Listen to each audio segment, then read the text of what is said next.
So over the past few years, I've become a Premier League fan, and more specifically, a Fulham fan. And I was looking at predictions for next season, and I've noticed a lot of people, the odds makers agree with this, and a lot of just people who put their predicted final table on YouTube say that Tottenham is in a much better position than Fulham. And I just don't agree. I think most likely Fulham finishes ahead of Tottenham this year. That's what I think will happen.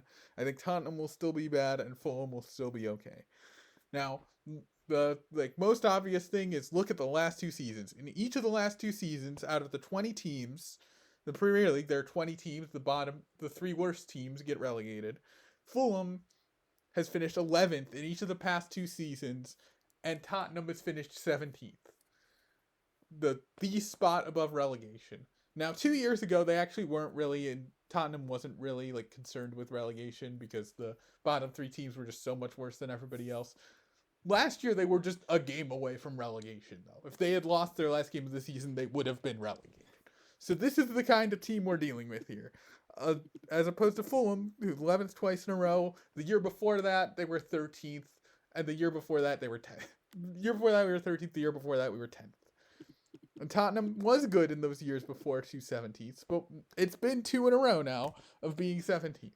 And so, like, okay, so clearly these people think that Tottenham has improved and that Fulham is getting worse because both of those. I think a lot of people are putting Tottenham as high as like sixth at around that range, and I've seen people are putting Fulham, I'd say, average around like 15th, 16th, right? People will think Tottenham will get much better and that Fulham will get much worse. So let's look at the transfer window. How is Fulham's? How is Tottenham's? I don't.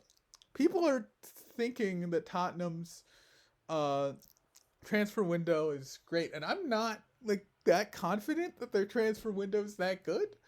Like, I don't know. This is the part where I'm like not that experienced, but it doesn't seem that great to me. I mean, Christian Romero's gone. He had off the field issues, but on the field, I think a lot of people were saying he was their best player last year. And Jed Spence had that breakout in the World Cup, and now he's gone. And they got some good players back. Sure, they got some, but I think they lost some key players. And they did spend a lot, but it's, I think, pretty similar to what they did last year, and it did not work last year. So I'm not sure. Yeah, I'm not that sure. Now, Manchester United recently did something like this, right? 2 years ago, they were 15th. Last year, they were third. They did have this sort of huge recovery that people are expecting Tottenham to have. And, but I think that, I don't know, I think looking at Tottenham, I don't see it. Maybe I'm wrong, but I don't see it. And then Fulham. Everybody's talking about Fulham is getting worse. We're gonna talk about coaches later. Let's talk. We're talking about players right now. And so we lost Harry Wilson and we lost Raul Mendes, right? Our two top scorers last year, both were very good last year. We are going to miss them. That is right. Like that is going to be a big miss. But we are making some. We did make some moves and some players who people seem to like and seem to think are very good. Gonzalo Garcia, looking at it, like he's had a pretty small sample size, right? He was just a sub last year at Real Madrid, but he was really great as a sub. His goals and his goals per minute were very good, and yeah, so he definitely has a lot of potential to be great, like really quickly. Not like, oh, he is like a great prospect who might be great in the future. Like he could be great this year, and I think some of our other signings have looked good too. I mean, our second most expensive signing, Shea Charles, a lot of people seem to think he's really good and was one of the best players in the championship, the second tier in England last year. So yeah, I don't know. I think we might get a little worse. I wouldn't be crazy to me if we got a little worse. But I don't really think we're going to be as much worse as everybody says. And now coaching. Now, I do agree with some of the people criticizing Fulham here because Arbeloa is unproven. We don't really know if he's going to be any good.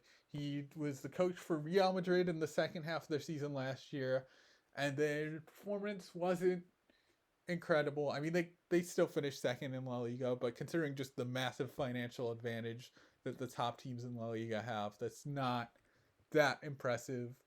And there was just so much drama. It didn't seem like he was really causing the drama, but there was just so much drama going on at Real Madrid that it's hard to rate that either way. I think it's hard to like really look at that as how Arbeloa is going to deal in like a more stable, normal situation, as opposed to this huge, obviously very talented club, but that has drama constantly. This is not how he deals with like a decent club that is decent and doesn't have much drama. We'll see. We'll see. And then De Zerbi, but then Tottenham, you look at their coach and it's Roberto De Zerbi. He is not, I don't think like he did an okay job last year at the very end. He wasn't there for much of their season. He did an okay job at the very end.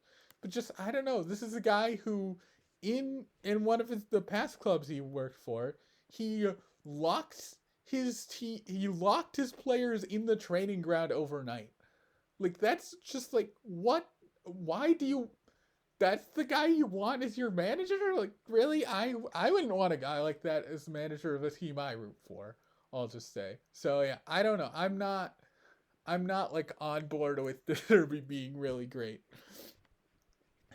And his results haven't even been like amazing either. Like, oh, he gets amazing results even though he does all these ridiculous, unhinged things. No, he hasn't really been getting amazing results either.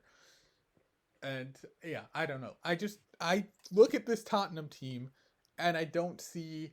I think they could be in for a very similar situation to the last 2 years, and I think that's what I think about both of these teams. I think both of these teams it looks very similar.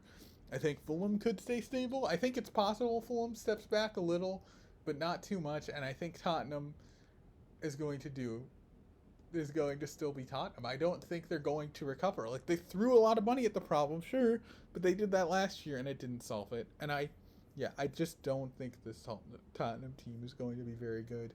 And I think Fulham's in a better position. And if some people were saying Fulham has a chance to get relegated, and I think if Tottenham or Fulham was going to get relegated, I would guess Tottenham over Fulham. So yeah, that's it. Like I said, I'm not. I have literally been following this Premier League for like less than 2 full years, so this is just take this with a huge grain of salt. But this is just how I like feel about it, my emotions, my reactions to it. This is not like in any way actually authoritative, but yeah, I don't really see Fulham going down, and I could see Tottenham going down. That's yeah.